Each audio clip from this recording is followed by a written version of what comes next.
Здравейте!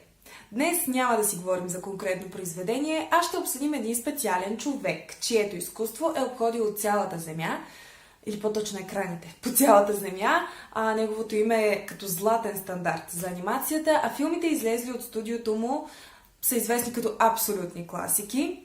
Ако още не сте се досетили или по някаква случайност не сте прочели заглавието на видеото, ще си говорим за Хаяо Миядзаки. Неговото име е известно както на върли фенове на анимето, така и на просто смъртни като мен, които просто като деца са попаднали по телевизията на филма Принцеса Мононоке. И така, да започваме. Миядзаки е роден на 5 януари 1941 в Токио, втори от общо 4-мата сина на Кацуи Миядзаки. Баща му е директор на компания Миядзаки Airplane, която правила радари за бойни самолети през Втората световна война. По време на войната той е едва 3 годишен, но ясно си спомня, че семейството му е живеело без лишения, благодарение на баща му и на чичо му, които са играели важна роля във военната промишленост на страната. Бащата на Миядзаки бил доста интересен човек, той много обичал да купува картини, с които да се хвали на гостите си, но няма особени качества на художник или на човек на изкуството. Около 1940 година, когато бил член на имперската армия в Япония, отказал да се бие заради жената и децата си, което естествено довело до мъмрене и до уволнение. Миядзаки споделя, че той винаги е гледал основно негативно на баща си, макар че по негови думи е наследил неговото анархистическо чувство и непокизма относно поемането на отговорност. С майка си специално е бил доста по-близък и тя по много начини е повлияла на творчеството му, както ще видим по-нататък. Някои от най-ранните спомени на Хаяо са за бомбардировки. През 1944 на семейството му се налага да се премести от Токио в Уцуномия. Извинявам се, ако не произнасям японските имена правилно, най-вероятно голям процент от японските имена в това видео няма да бъдат произнасяни много добре, но ще изписвам всичко. Така. През 1944-та семейството се принуждава да се евакуира от Токио в Уцуномия, но и оттам са евакуирани през 1945-та отново заради бомбардировки.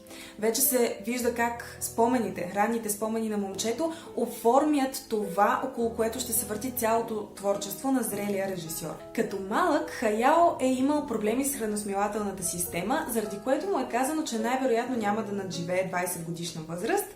Но, имайки предвид, че тази година, 2023, режисьорът отпразнува своя 82-ри рожден ден, очевидно тези прогнози са били доста грешни. След края на войната, Миядзаки започва училище. Той от ранна детска възраст мечтае да стане аниматор и постоянно чете илюстровани разкази и книжки и се възхищава от техните художници.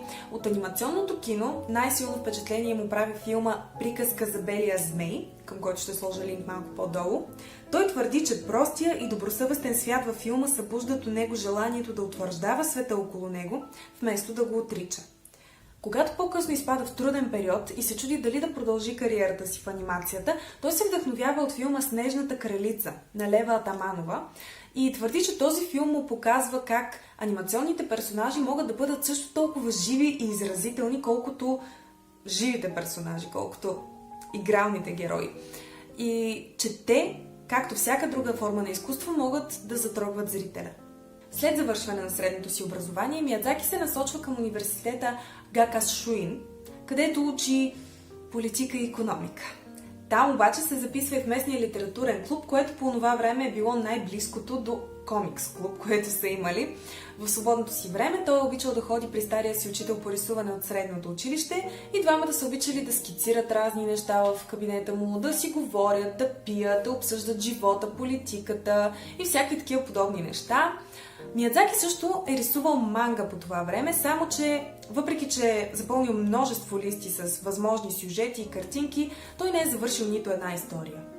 Миядзаки е повлиян от няколко манга художници, сред които са Тецухи Фукушима, Сохи Ямакауа и Осамо Тецука. Той дори унищожава голяма част от ранните си творби, защото смята за нередно, че е копирал стила на Тецука. Интересът му към анимацията нараства и на него все повече му се иска да стане художник, но за съжаление установява, че му е много трудно да рисува човешки фигури. Основно се е занимавал с скициране на бойни кораби, самолети и танкове. По-късно с обучението на младия Миядзаки се захваща художникът и аниматор Ясудзи Мори. След 1963 започва работа в няколко компании, като през този период добива изключително ценен опит от изтъкнати японски артисти и режисьори.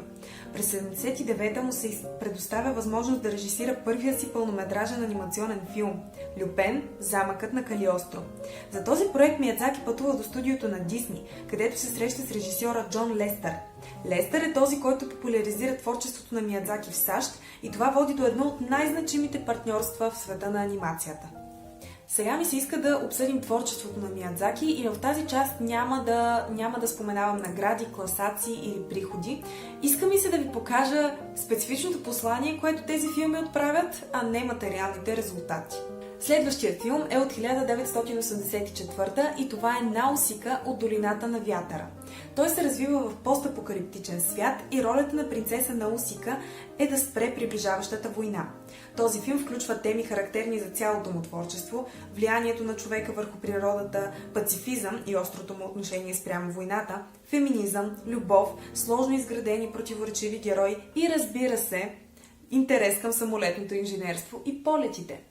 През 1985 Миядзаки, Такахата и Токума основават продуцентската анимационна компания Студио Гибли.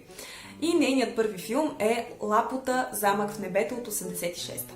Следват още брилянтни филми, като Доставките на Кики, Шепот на сърцето, Моят съсед Тоторо, Порко Росо, Гробът на светулките и така, докато не излиза Принцеса Мононоке. Той доразвива екологичните и политическите теми от Наусика и критиците отбелязват, че режисьорът претърпява промяна от утопичния поглед в Наусика от долината на вятъра към зрелия хуманизъм на Принцеса Мононоке. Аз съм завършен песимист. И все пак, когато на някой от колегите му се роди детенце, на мен не ми остава нищо друго, освен да му пожелая щастливо бъдеще. Никой няма право да казва на детето, че е родено в един умиращ свят. И понеже няма с какво друго да помогнем, ни остава само да му дадем своята благословия. Мислейки за това, аз правя своите филми. Мононоке отбелязва повратна точка в кариерата на Миядзаки и след неговото завършване той решава да се отдаде на нещо като полупенсиониране, за да отдели повече време на семейството и приятелите си.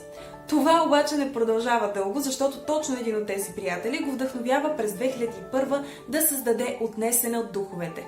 Най-касовият филм в историята на японското кино, поне до тогава, не съм сигурна дали към момента е така, но лично на мен този филм изобщо не ми е любим, особено на тия 3 глави, способни са да ми докарат кошмари.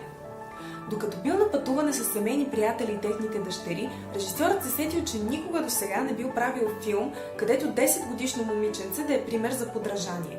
Въпреки че ако питате мен, всичките му женски героини са примери за подражание. И така се ражда Отнесена от духовете с главната героиня Чихиро. Филмът засяга проблемът за човешката алчност и преминаването на границите през царството на духовете. И така, след още куп нарисувани шедьоври, най-накрая стигаме до последния филм на Миядзаки Вятърът се надига. През 2013 година е издаден този филм и може би е първият, на който плаках. В творчеството на Миядзаки има много повтарящи се теми, които са станали характерни за него, като например съзряването, преминаването от един етап на живота към друг и откриването на самия себе си. Екологията. Израствайки в периода между 55-та и 65-та година, Миядзаки се чувствал съкрушен от факта, че природата била унищожавана в името на икономическия прогрес, затова и отношенията между човека и природата са ключова тема в почти всеки негов филм. Феминизъм и хуманизъм. Майката на Хаяо, Дола Миядзаки, има огромно влияние върху начина, по който той изобразява героите си и най-вече жените. Филмите му са изпълнени с феминистични идеи, а героините му са всичко друго, но не и прости или плоски като персонажи. Всички те, от грубоватата капитан Дола до чувствената и ранима Софи, са жени вдъхновени от майка му и жени, които с готовност се изправят срещу предизвикателствата и винаги ги побеждават, независимо на каква възраст са, от какво потекло са и с какъв характер са. Като цяло Миядзаки може да се похвали с огромно разнообразие от герои и персонажи в филмите си, дори злодеите му, които на времето са били доста по-традиционни и са били зли просто защото са зли, с времето са еволюирали, добили са някакви нюанси и всеки от тях има дълбоко в себе си скрити добри качества. Главните герои в моите филми са момичета. Мога надълго и на широко да обяснявам какво съм искал да кажа и как съм стигнал до това средство, но по-добре да се огранича с кратък отговор.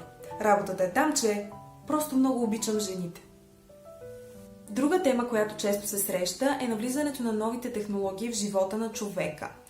Тя не е представена толкова еднозначно, обаче режисьора дава различни гледни точки спрямо новите технологии, понякога са по-позитивни, като в Наусика от долината на вятъра, и прогнозите му изглеждат по-оптимистични.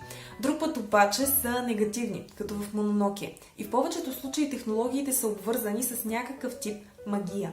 Това, от което най-много се страхува, е как се променя възприятието на хората и най-вече на младите. Майкъл Тоскано твърди, че режисьорът се старае да поддържа темите за любовта и семейството във филмите си, уплашен от културата, която огражда децата с консуматорство, материализъм, индустриализъм, кариеризъм и не на последно място абсолютната загуба на всичко чудато и вълшебно. И мисля, че сега е подходящо време да преминем към другата тема, която е тясно свързана с тази, а това е именно любовта и семейството. Те са представени по различен начин, понякога традиционен, друг път леко дисфункционален. Фокусът обаче често е там, където самотни или отхвърлени на пръв поглед хора са приобщавани от група, която ги кара да се чувстват добре и по този начин те карат останалите около тях да се чувстват добре. Хубав пример за това е замъкът на Хол, където виждаме едно семейство от аутсайдери, което ни дава надежда, че всеки може да намери място, където да принадлежи и да се чувства обичан. Друга тема – експлоатацията и ненужното страдание. Миядзаки е критичен към експлоатацията както в капиталистическия, така и в комунистическия режим и не одобрява глобализацията и нейния ефект върху модерния живот. Твърди, че компанията принадлежи на хората, които работят в нея. Питър Шелхейс от списание The Imaginative Conservative заявява, че повечето от същинските злодеи във филмите на Миядзаки са именно експлоататори. И един любопитен факт за любителите на лапота. Части от архитектурата във филма са взети от уелски миньорски град, където Миядзаки е бил през 1984-та, когато е видял стачка на миньори и е бил изключително вдъхновен от тяхната отдаденост в обществото и от работата им. И разбира се, най-големият, най-отличителният, най-важен елемент във филмите на Миядзаки са ужасите на войната и неговото желание да се придържаме към пацифистката етика. Войната е най-често срещаният и най-жестокият антагонист във всичките му творби. Понякога тя бива победена, но друг път реалността си пробива път дори в неговия свят. Някои обвиняват Миядзаки в антивоенна пропаганда, като дават за пример Порко Росо и Вятърът се надига. Тези филми показват специално как новите технологии биват очудовищени, за да задоволят алчността на човека и неговата жажда за разрушение. Защо се усмихвам, като това въобще не е забавно? Стилът на Миядзаки наистина е оригинален и класически, но той нерядко е заемал идеи и от други автори, независимо дали чуждестранни или японски. Например, сърцераздирателният филм "Гробът на светулките" е създаден по японския писател Акиюки Носака. Приказки от землемория по книгата на Урсула Ле Гуин, а моя личен фаворит "Подвижния замък на Хол" по романа на Даян Уейн Джонс. По мое мнение, това доказва колко широко скроен е аниматорът и как не се придържа към нито една конкретна пропаганда или идеология. Той вкарва личното си светоусещане и собствените си идеи във всеки негов филм. Във всеки филм Миядзаки държи да се използват традиционни методи в анимацията, рисувайки всеки кадър на ръка.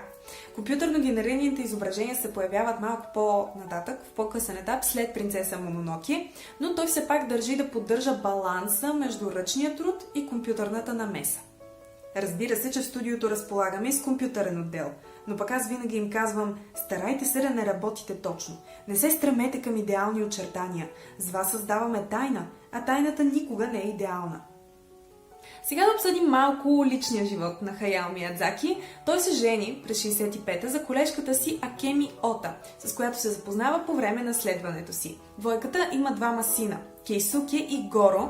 Горо е създател пък на едно аниме, което според мен е много приятно, забавно и красиво, и то се казва "Роня, дъщерята на разбойника" и е направено естествено по романа "Роня, дъщерята на разбойника".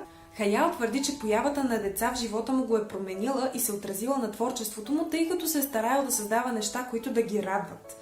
Горо обаче предлага друга гледна точка. Според него връзката с баща му е била нарушена поради отдадеността на режисьора към работата му. И е гледал филмите на баща си дълги години в опит да го разбере, тъй като двамата рядко са разговаряли. По-късно синът му казва, че като баща Хаяо би получил 0 точки, но като режисьор би взел максимум.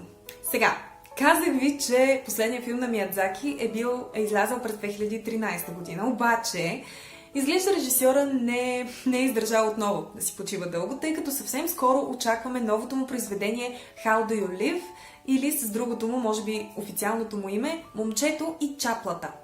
Здравейте, това е Мими от бъдещето и се включвам с малко по-актуална информация, тъй като филмът вече излезе по кината и можем да го гледаме и така. Премиерата в Япония беше на 14 юли, докато тук в България беше на 8 декември и мисля, че това е дори по-рано от премиерата в САЩ.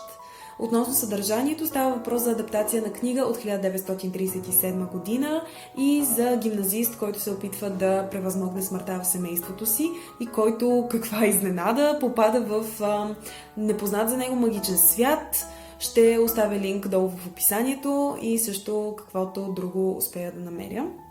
Също така ще се постарая да оставя линкове към някои филми, които знам, че могат да бъдат гледани безплатно в интернет и към приказка за Белия змей. Казах ви, че няма да говоря за награди, обаче не мога да не отбележа, че през 2014 Миядзаки получава почетната награда на Академията, като така става вторият японец, получил тази награда след Акира Куросава. И така приключва нашето видео за големия японски режисьор и аниматор Хаяо Миядзаки. Ще се радвам да ми споделите мнение в коментарите, особено ако сте му почитатели.